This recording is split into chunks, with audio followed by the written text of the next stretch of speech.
Hey guys, I'm for Spot and welcome to the final episode, also known as week 38 of the Premier League review. If you are new to the series, what we do is we take a look at the past set of Premier League results, we take a look at the Premier League table, and we finish off by looking at the Premier League top goal scorers. So here is the past set of Premier League results. These games were all played on Sunday the 13th of May 2018. Everything was pretty much wrapped up apart from one spot in the top 4 and one relegation space, so we'll start off with those games. And next to the games are their times in this video, so if you want to hear about a specific match, just go at the time next to the game and you will skip out all the other crap. But without further ado, let's get into our first match. We start with Swansea versus Stoke. Swansea needed a small miracle to stay up on the final day, but they needed to do their part and just not lose and hope Southampton got thrashed by Man City, something that there was a massive chance of. So it was a great start for the both sides when they took the lead in the 14th minute through Andy King. It came as Andrea Ayew nodded the ball down to King, who was running through, and he slotted home. But Stoke levelled the game up on the half-hour mark through Badu and Dye. It was completely against the run of play,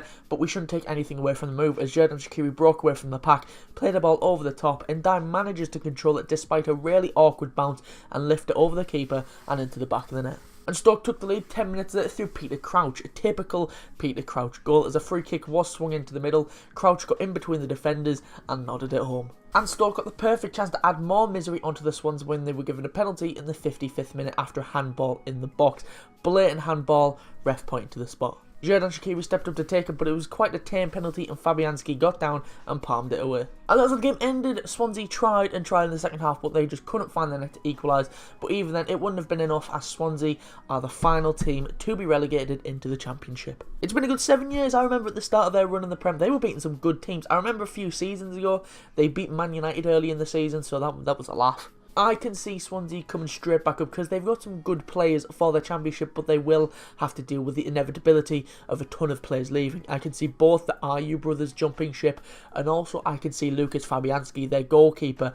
I reckon he could be on the move as well. I was half expecting Stoke to just throw this game, just a massive middle finger to Southampton boss and their old one, Mark Hughes, but they didn't, and they did come for a win, and that's exactly what they got. But this is the last time that we will see either of these teams on the show for a while, as Stoke, whilst going down, made sure to drag another team with them. And we move on to Liverpool versus Brighton. It was pretty likely but not confirmed that Liverpool were going to get a top 4 finish. All they needed to do was not lose and hope for a Newcastle win, and actually both of those things did happen. And Liverpool opened the scoring in the 25th minute when Mohamed Salah became the first player to score 32 goals in a 38-game Premier League season. It initially came from a free kick that was easily dealt with by Brighton, but Liverpool come straight back at them when Dom Solanke rolled the ball through to Mo Salah, who slotted home into the bottom corner. And Liverpool got their second 5 minutes before half-time when Lord Lovren got his second goal of the season. It came from another set piece, this time a corner, and again Brighton deal with it, but Liverpool come straight back as Andy Robertson whipped in a typical Robertson ball. It goes just behind Van Dijk, and running in was Lovren, who thumped his header into the corner. And Liverpool got their third in the 53rd minute when Dom Solanke got his first league goal of the season. Brighton did come forward, but Liverpool won it back and broke quickly. Mohamed Salah took out 3 players. He skipped over 1 weak challenge from a Brighton player. He then found Solanke just inside the box and he smashed his effort into the roof of the net via the underside of the bar. And Liverpool got their 4th in the 88th minute when another Liverpool player got their first goal for the Cop, and this time it was Andy Robertson. He actually started the move as he laid it outside the box and then moved inside. A cross came in from Danny Ings that was hooked away by Dunk, but only as far as Robertson, who fired it home, and as he fired it home, it smashed Dunk on the face, which was, I found that amusing. And that is how the game ended. No matter what happens in Kiev in 2 weeks, Liverpool will be in the Champions League next season. It's been a great season for me personally.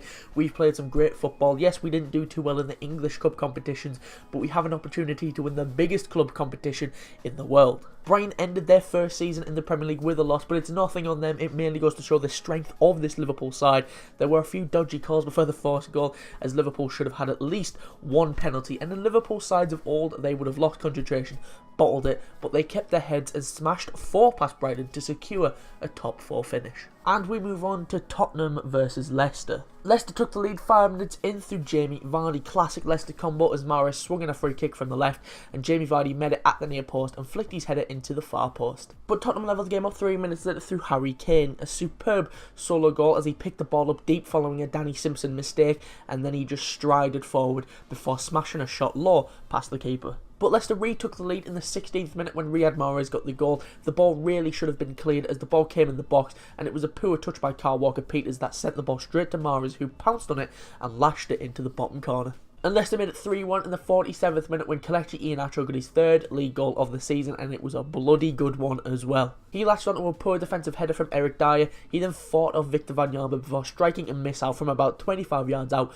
straight into the top corner. But Tottenham reduced the deficit to 1 yet again, basically from kick-off. Lovely passing from Tottenham, just playing it between themselves and not letting Leicester get anywhere near it. And it ended up with Harry Kane giving it to Lucas Moura. Him, whilst on the turn, laid it off to Kyle Walker-Peters, and he then put a low cross that Eric Lamela gets onto, and he tapped it home. And Tottenham levelled the game up 5 minutes later when Christian Fuchs inadvertently put the ball into his own net. From 3-1 down to 3-3 within the space of 5 minutes as a low cross was put into the box by Danny Rose, Lucas Moura flicked it onto Eric Lamela, who took a shot that was blocked and was headed well wide, but Christian Fuchs was in the wrong place at the wrong time. He just couldn't get out of the way in time as it bounced off of him and into the net at the near post. And Tottenham took the lead for the first time in the 60th minute when Eric Lamela got his second and Tottenham's fourth. Another simple finish for the Argentine and another good low ball aimed by Kyle Walker-Peters as Lamela gets onto the end of it again and slotted it home. But Leicester made it 4-4 in the 73rd minute when Jamie Vardy got his 20th of the season. Harry Kane really wanted that golden boot as it was really selfish from Kane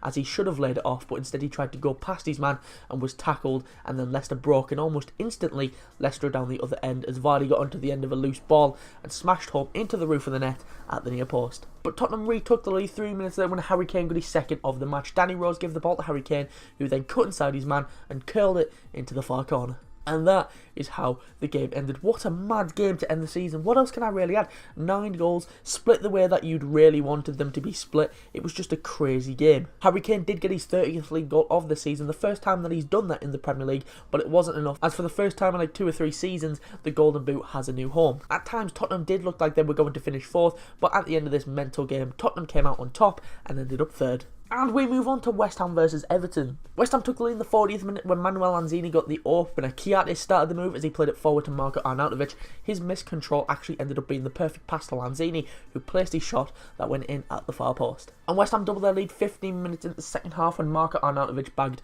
a great goal. He received the ball from Fernandes, he sent Phil Jagielka for his weekly shot on the turn and smashed his effort into the back of the net, basically through Jordan Pickford. But Everton got back into the game in the 74th minute when Oumar Niasse reduced the deficit to 1. Came from a corner that Leighton Baines put in. It was met by Phil Jagielka at the near post where it was flicked onto Morgan Schneiderlin. He then nodded it onto the penalty spot where Niasse took a touch before turning the ball home. But West Ham wrapped the game up in the 82nd minute when Manuel Lanzini got his second of the match. Lovely searching ball by Pablo Zabaleta, and Lanzini made his way into the box looking to bring it down, and the Argentine did just that as he took a touch, shifted inside and curled it into the far corner. And as the game ended, I'm just going to flash this up and enjoy it for a while. Oh, you idiot. To be fair, Everton really should have done better this season. I don't know what it was.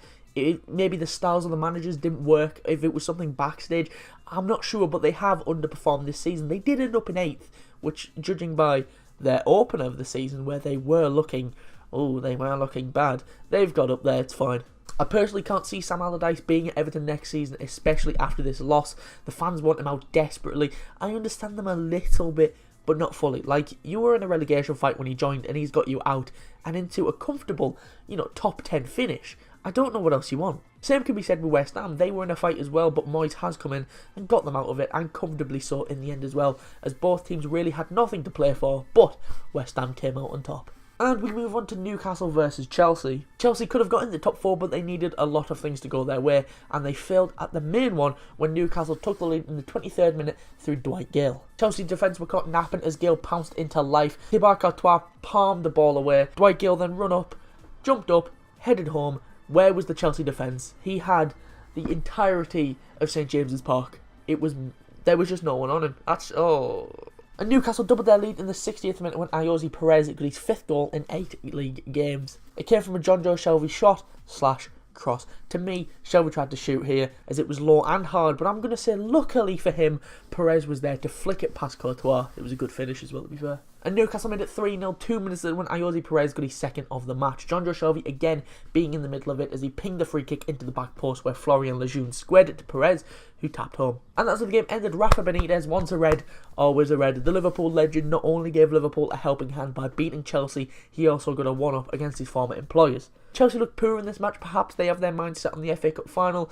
They just didn't look up for this match. It was the opposite for Newcastle though, who wanted every second ball, and 9 out of 10 they got it. There is room for improvement in the Newcastle side, and if the owner would just give Benitez some money, I reckon Newcastle could have a good season next season. And we move on to Burnley versus Bournemouth. Burnley took the lead in the 39th minute when Chris Wood put the Clarets ahead. Not sure that Chris Wood knew anything about it, but it was a lovely display from Burnley, slick passing, and the cross eventually came in from the left-hand side, and it fell to Ashley Westwood. He hit his volley, but he sliced it, and actually ended up hitting Chris Wood and deflecting in. But Bournemouth levelled the game up in the 75th minute when Joshua King got the goal. Unstoppable shot from King as he got the ball on the left-hand side of the box, cut inside, and then just curled a beauty of a shot into the far top corner. And Bournemouth won the game in the 93rd minute when Callum Wilson nicked the win for the Cherries. It started with Kevin Long slipping well inside his own half, which allowed Jermaine Defoe to nick the ball and run through on goal, but the veteran showed great instinct to know a defender was closing him down,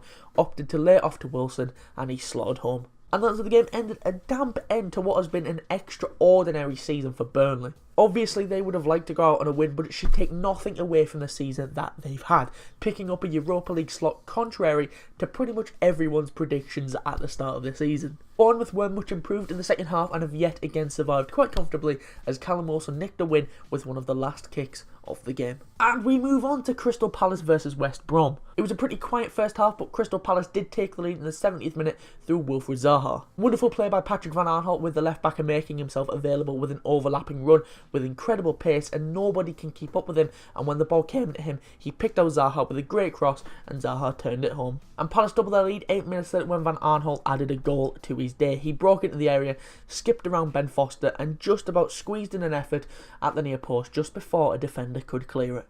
And as the game ended, Palace pretty much dominated the game from start to finish and finished their season on a high, the complete opposite of how they started it. West Brom's unbeaten run under Darren Moore comes to an end as they lose for the first time in 5 matches as Palace hit a double in 10 minutes as they picked up the win. And we move on to Huddersfield versus Arsenal. Arsene Wenger's last match in charge of Arsenal, 22 years after he started. I never thought this day would come, if I'm being honest. And his side took the lead in the 38th minute when Pierre Aubameyang got his 10th league goal of the season, and that is a mad stat considering he only joined in January, and it came when the Gunners passed it around the Huddersfield defence like they weren't even there, and Aaron Ramsey put a low cross into the box, and waiting for it at the back post was Aubameyang, who tapped home. And as the game ended, after 1,235 matches in charge of Arsenal, Wenger's time has come to an end with a win. It's had its ups, it's had its downs, but we can't say that he hasn't changed Arsenal and how it's seen in the global footballing world. He has helped turn Arsenal into a global name, and what a fitting way that they send him away with Arsenal finally picking up an away point in 2018. Huddersfield were already safe for the season when they came into the game, and I'm sorry that I haven't really mentioned Huddersfield, but there is only one man that I had to talk about, and it was Arsene Wenger, and now there's just one thing left for me to say, and that's Merci Arsene. And we move on to Southampton versus Manchester City. It looked like it was going to end 0-0, and that would have been the most shocking result of the day, but Man City left it really late to grab the win and the 100 points as they won the game in the 94th minute. It's a lovely ball over the top of the Southampton defence. Gabriel Jesus timed his run to perfection, he took it down well and chipped the keeper to win the game. And that is how the game ended. Manchester City are the first team in English top flight history to get 100 points. Back in day, you used to get 2 points for a win, but even then, if those teams got 3 points when they won, they still wouldn't have got to 100 points. So Man City are just on another level right now. On the stream that we did on Sunday, I was thinking that Southampton are going to get an unlikely point, but we all know that you've got to keep going with Man City this season, and Southampton just let Jesus run past them, and he did punish them. Man City have been the best side all season, and with the amount of records they've broken, in my mind, they are one of the best Premier League teams we've ever seen. But now the thing that they need to do is defend and keep winning trophies. We haven't seen anyone defend the Premier League since Sir Alex left, which, by the way, I wish a speedy recovery to. Thoughts are with you. luckily he's back out. I know I'm a Liverpool fan, but, you know, let's just gloss over that. Lives are more important than football, I always say that. And I think, early prediction, next year, Man City are going to do it again. Not 100 points. They're going to win the league again. Keep this in mind. And finally, we've got Manchester United versus Watford. Man United took the lead in the 35th minute when Marcus Rashford got the goal, fitting that on his final game, Michael Carrick played a big part in the goal as he played a lovely ball over the top to Juan Mata. Mata could have took a shot but decided to slot it into the path of Rashford and he tapped home. And that's how the game ended, a really quiet game from Old Trafford as there was only a couple of chances in the second half. It's not Man United versus West Ham levels of bad, but it's up there. I'm going to talk about Michael Carrick now, one of the most underrated players. What he does well. He's a rock in the middle. Obviously, some of the passes he plays are unbelievable. Just look at the one to start the goal. It was mad. Even after the match, whilst being interviewed, he acknowledged that this wasn't his best performance and it's time to go.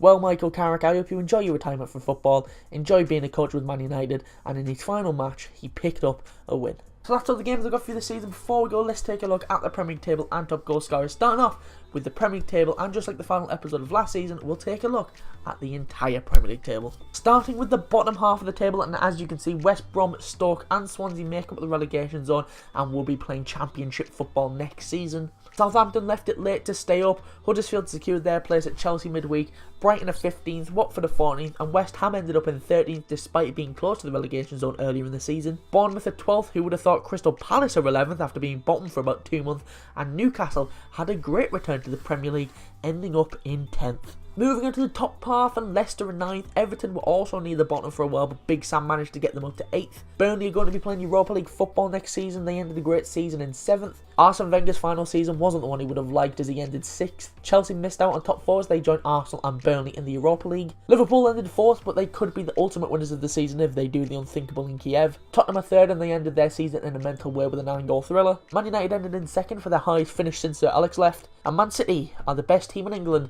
becoming the first team in English top flight history to get 100 points in a season as they ended up on top of the pile. Moving on to top goal scorers and going from bottom to top this time, Raheem Sterling makes up the top 5 with 18 goals and 11 assists. Great season for him. Jamie Vardy got 2 in the mental game at Wembley. He moved up to 20 goals and 1 assist. Sergio Aguero's season was ended early due to injury. He finished on 21 goals and 6 assists. Harry Kane also got 2 in the 9-goal thriller against Leicester and he scored 30 goals for the first time in the Premier League. But it was Mo Salah who ended up on top in his debut season for Liverpool as he broke the record for the most goals scored in a 38-game Premier League season as he ended on 32 goals and 10 assists. Right, so that's all I've got for you this season. If you did enjoy, be sure to leave a like and subscribe if you want to, and I'll be back at the start of the new season for the next series of the Premier League review. So that's it, 38 game weeks, second season of this, and I'm still enjoying it, so thank you for watching and stuff. Luckily, we do have an international tournament this summer, so expect a lot of streams and maybe some videos as well. We've grown so much over this season. We've jumped up like 108 to 9 months, so thanks for that. Let's try and break 200 next season.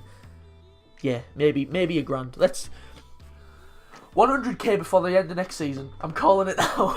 But if you missed any of the episodes this season, the playlist will be popping on your screen about now, along with a link to the channel so you can subscribe. Anyway, be sure to leave a like and subscribe if you want to. I've been Mark from a Porsche Spot.